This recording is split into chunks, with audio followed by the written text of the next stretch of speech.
इशारा बजाओ थोने भैया सुंदर लाइन है।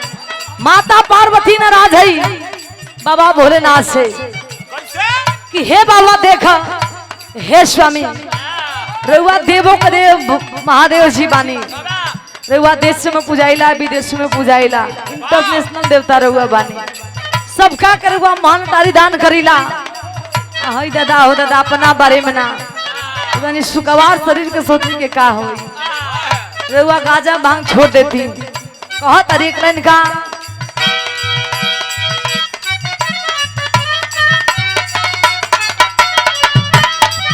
शंकर भगवान कहे अच्छा तुहार जीत बात कोशिश करो। का कहे गाजा न पियब हम त भंगियो न पिया।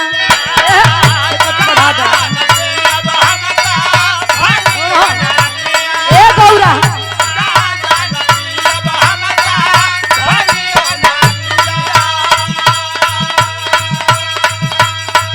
तू रूठ जइबू ए गौरा हम कैसे जिया, तू रूठ जइबू ए गौरा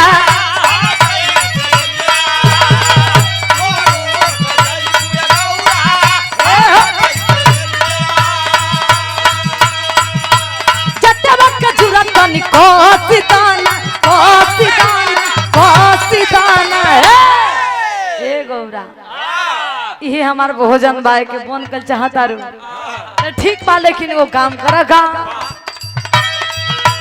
जत्ते वक्त के जुरन तनी कोसिदाना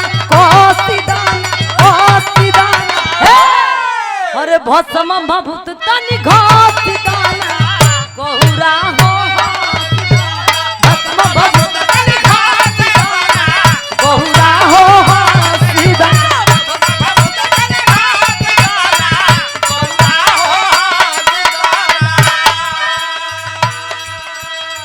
लेकिन फिर बदल क्या जा आजकल नए का मॉडल में समय का बहावा।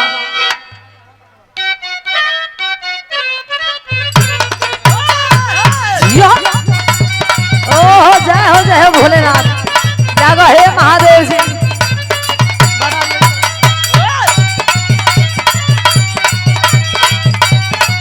बहुत सुंदर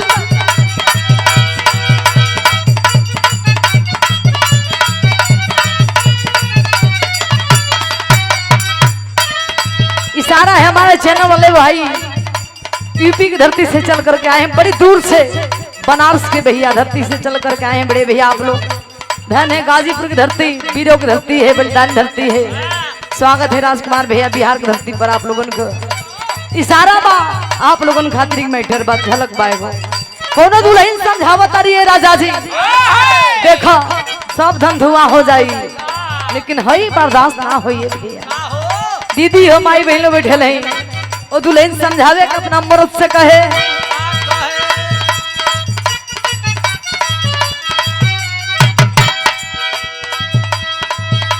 ओ करत दिलवा लगई हाना।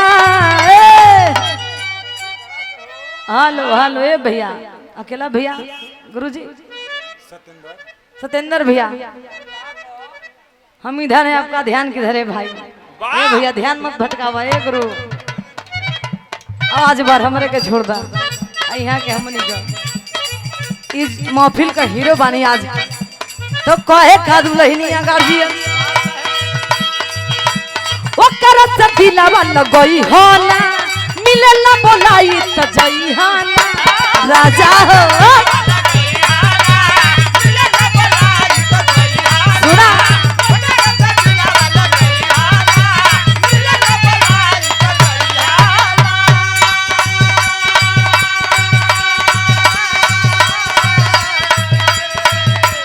बदल लिखिया के तोहर मार दी मतिया सबतिया ए राजा ये तो बेकार हो जाई। बुझा बुझा हीरो यो ए राजेश भैया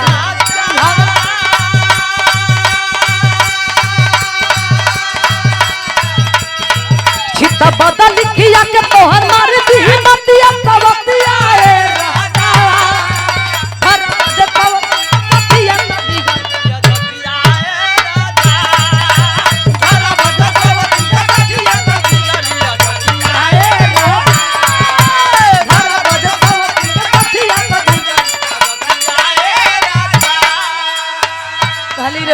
मान जाई न तो बड़ा परेशानी बढ़ जाई। अरे मान तनी, अरे एक दो बीघा लिख दियो कबूल बा, लेकिन हमारा आँखी का सोझा रही। 5 बीघा लिख दे, 20 बीघा बा तो का करी, लेकिन है बर्दाश्त ना होई का। सीधा साधा बाड़ा तू तो फंस जाइबा हो ए राजा।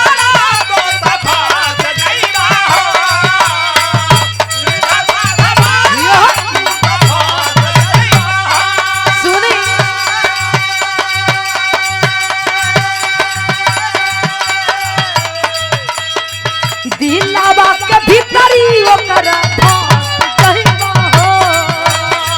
दिलावा के भीतरी ओकर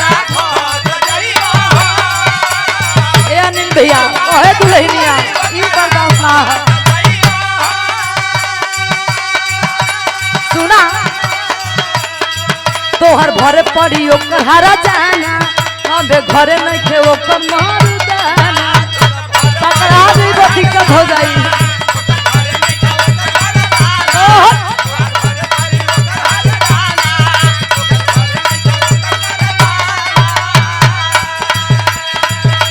भोके पारी कर बात ऐसन गलतिया ए राजा, गलती का सजा होला तो पावे के पड़ जाई।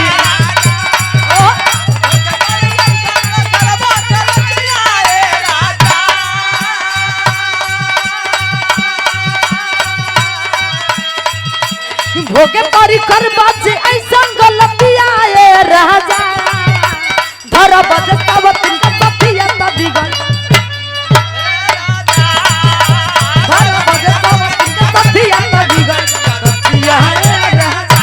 आइए